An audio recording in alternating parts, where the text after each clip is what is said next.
haven't really found a comparable way. I'm sure there is one, I just need to find it, to do the dust in Redshift, but I can show you guys how to do the curvature stuff.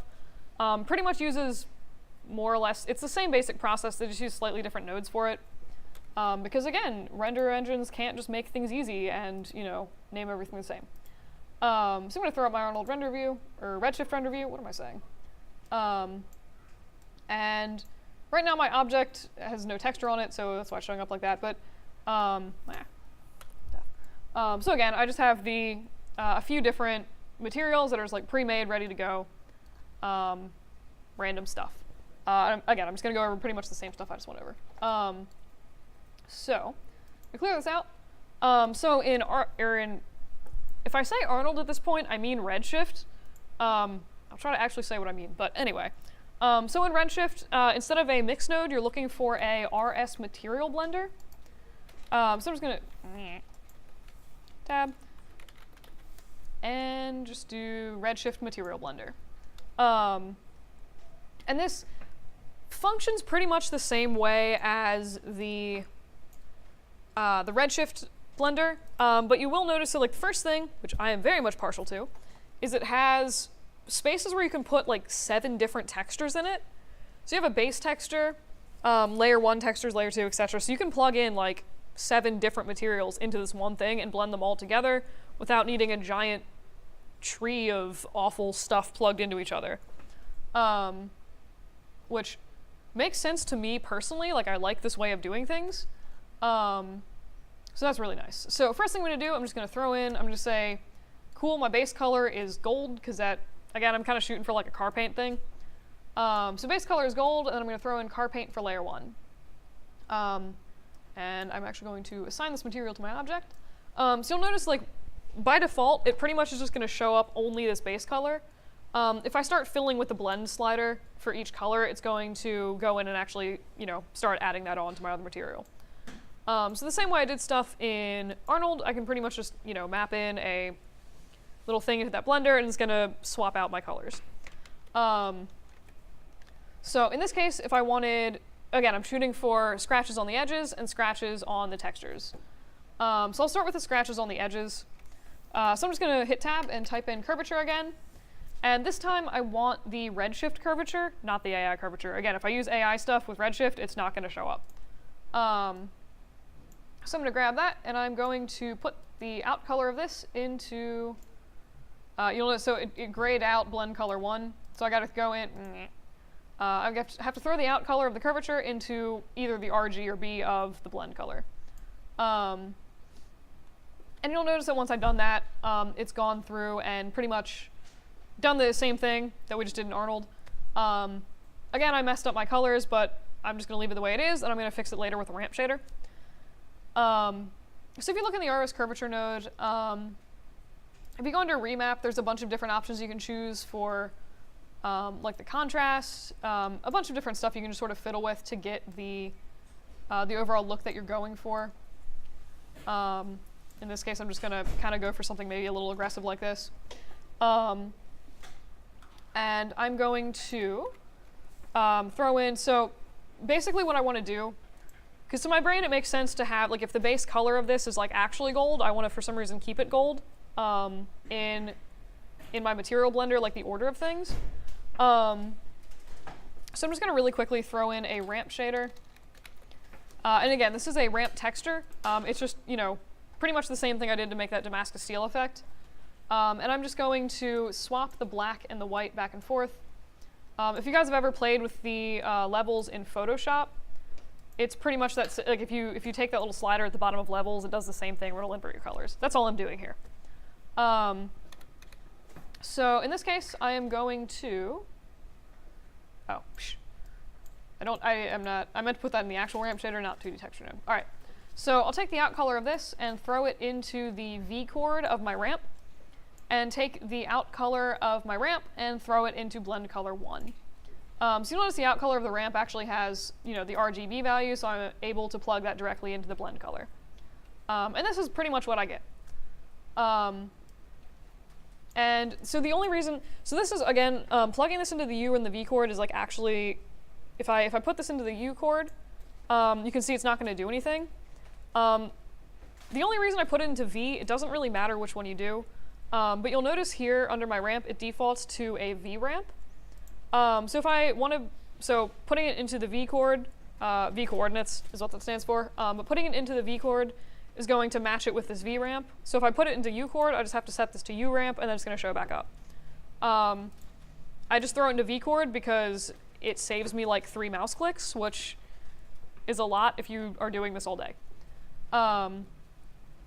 So once I also have this ramp shader, I can also go back in and use this to crush down the value. Like in this case, I'm really not thrilled with like how this gold is coming through everywhere. I think it's incredibly awkward. So I'll just take this this white value and just sort of like fiddle this around a little bit, and I can sort of tweak how that shows up. You can basically use the ramp shader.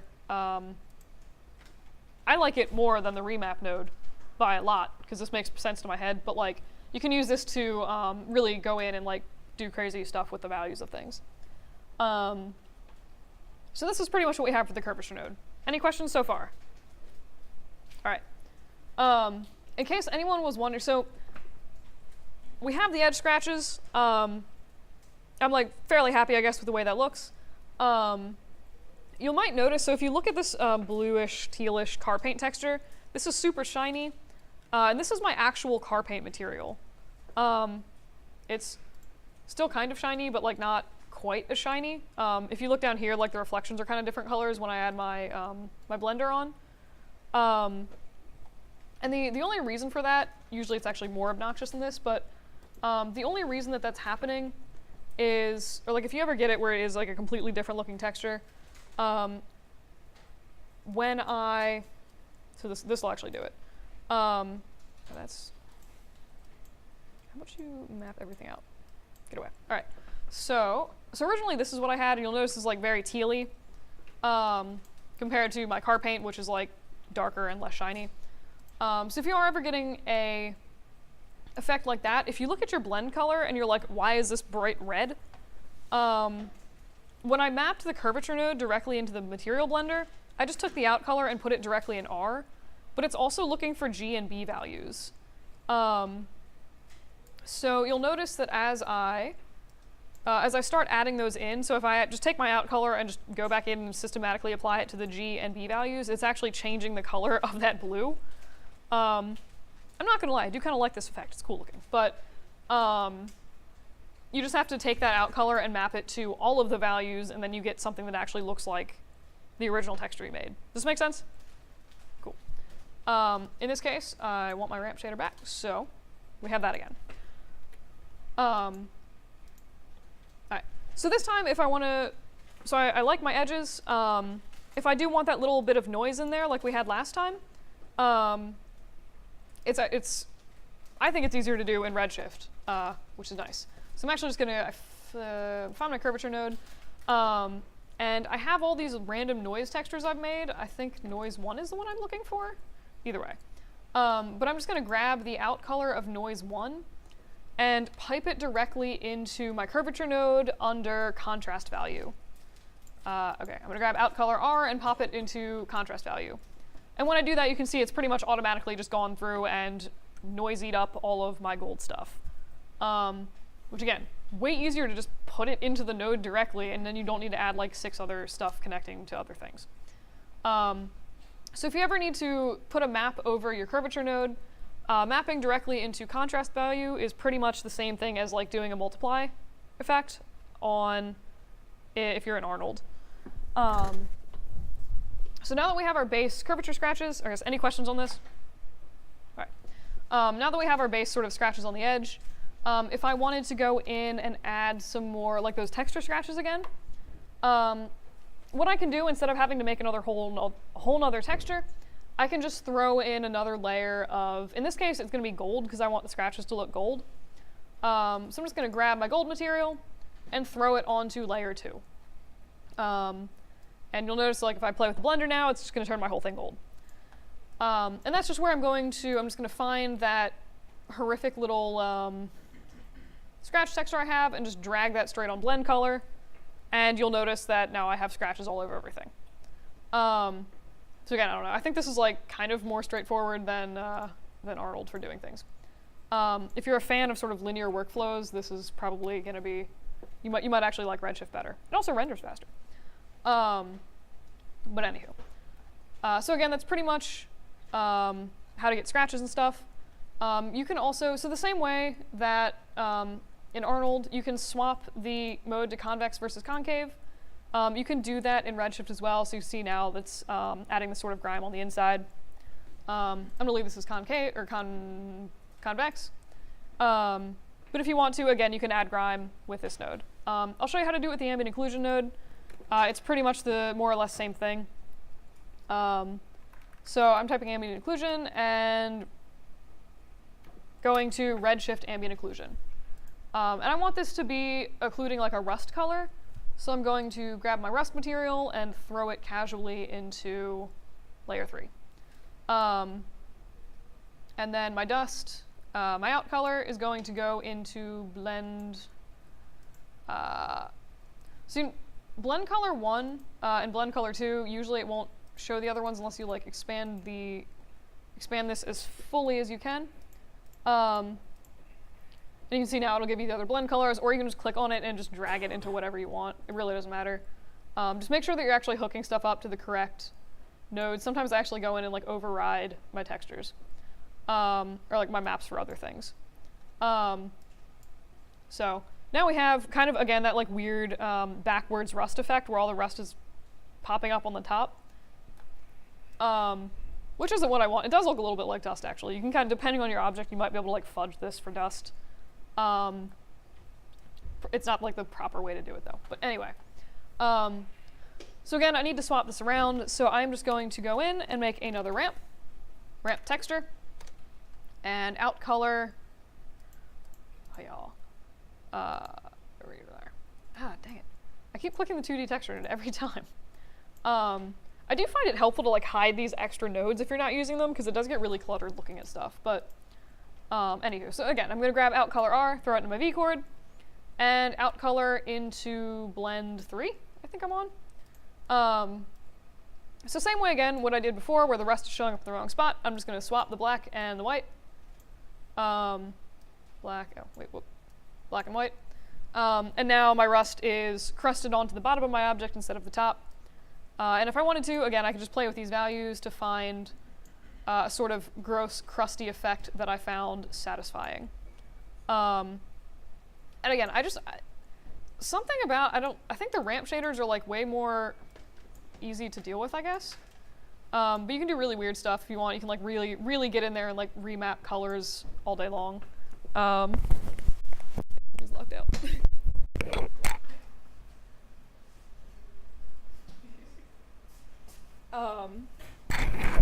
But yeah. So again, I haven't found a comparable way to do dust in Redshift. I just need to figure out what the actual nodes are for it. They're kind of different and everything. But are there any questions about procedural texturing in Redshift? All right.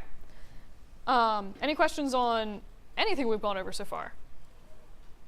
All right. If that is the case, I do have a sort of silly, weird bonus thing, for better or worse.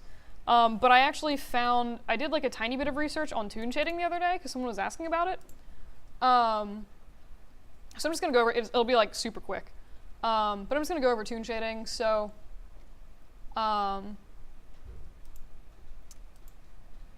hardware. All right, so if I render this, this is what I get. Very like weird little toon shaded image here.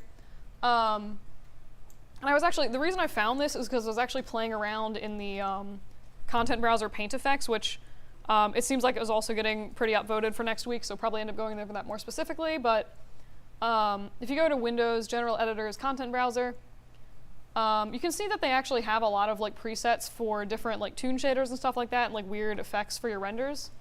So if you take any of these and drag them into your scene, you basically have access, like you can see how they made these specific materials.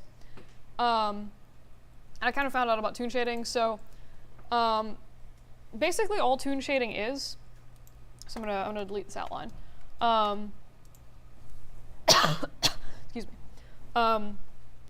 Also, I should mention, in case any of you are going to play with this, a lot of these will not render with the newer engines like Arnold and Redshift, so you might actually need to render with like Maya hardware and Maya software. It literally like won't work without those. So if you try and you're like, why isn't it showing up in Arnold? That's why. But basically all the basic toon shader stuff is just a ramp shader. So if you right click and do assign new material, then type in like ramp, you can see like it's just one of these little ramp shaders. So you have like specific options for them. You can make your own from scratch, but if you go under the rendering tab up here, it'll swap the menus at the top, and you'll notice that there's like straight up just a menu for toon. So if you grab that, they have different options for fill colors. So the one that I have here is basically I just remade a shaded brightness 3 tone, and that's just all I have on the face here. So what the shader actually looks like is, this is a ramp shader. It basically has, a little ramp for your color. You can set the interpolation to be different if you want to, if you want, smoother transitions between things. If you're going for like hardcore cell shaded, usually you set interpolation to none. And then I have like a single random directional light somewhere in this scene. And basically I would just go through, if I'm making this from scratch, I just go through and set more or less all of this to be 0. And then for color input, this is going to affect basically how it colors your object. So light angle is going to do something a little bit different. I'll actually show you renders of this while I do stuff. Ooh, God, that's creepy. That is like hardcore soulless eyeballs. So this is light angle. This is facing angle. Facing angle is like the angle of the given face or the given normals from the camera at a specific time. Brightness is the one that probably makes the most sense if you want to do lighting. It looks at how much light is hitting that part of the object. So if you have areas that like should be shadowed, they're going to be shadowed. And like areas like over here where the light is coming from, they're going to be lit up. So you can just play. I have no idea what the difference between brightness and normalized brightness is. They look exactly the same as far as I can tell. We can see, these have all done kind of different things. So like this was, the first option, second option, third option. So brightness is going to give you like the cartooniest look, and also have your lighting actually affect your object. So that's more or less how you set this up. You can also, apply in whatever weird colors you want into here. Make blue somewhere in my face. I'm sure this would show up somewhere. Oh God. This would be really fun because you can key the positions of these. So if you ever wanted to make like a swirly face that looked like it was like tripping on acid or something like that for some of your animations, you could like make this rainbow and then just like key the values back and forth and it would strobe at you. If you were so inclined to torture people. I don't know. A few of my friends did like a project about acid trips, so now I think about that stuff now, but anyway. But yeah, so that's more or less like the basic toon shader shading. And if you guys need an outline on your stuff, this is like, in my opinion, the most annoying thing. So, well, it's not annoying per se, but it's kind of fiddly. So again, if you just go up under the rendering menu, hit up toon, assign outline, and assign or add new toon outline. And you'll notice that it's gone through and it's added this weird little mesh outline to my thing, which doesn't really follow the outline of my object. If it's smoothed, if it's not smoothed, it does. And the downside of this is that you cannot smooth this, so you just gotta leave it low poly. The way to sort of get around this is to actually subdivide your object. So I'm gonna get rid of this awful outline here, and I'm gonna go to mesh and smooth, and I'll smooth it again. Oh God, did I crash the computer? No, haven't. Have I? I don't know. All right, hitting the wrong button. All right, so I smoothed my mesh twice, and you can see this is unsmooth, and the edges look a lot smoother now. Basically, I'm just fudging the outline by actually adding more geometry to my object. So I'm going to go back to my rendering menu and assign a new toon outline, and you can see that now it's much less horrific looking. So it's added this little like PFX toon outline thing here. So if you click on that, you can edit some of the different settings for like line width and all that stuff. You just honestly just kind of like go through and like fiddle with stuff. There's some of the settings don't really seem to do much as far as I can tell, but other ones do. Just kind of like find an effect you like. But yeah, so you can do that. And you'll notice it's kind of, I'm actually curious how the computer does this, but it's actually generating a mesh for this, and the mesh is like actively changing as I rotate my object, which is super weird, and I would love to know how they calculated this. Oh my. And then that'll just render pretty much like the rest of the stuff for toon shading. And you have very emo head now. But yeah, so that's more or less my little like weird aside for toon shading. You can also do an interesting thing. This isn't specifically toon shading. This is more just I guess general. Let me open up my shader ball thing again.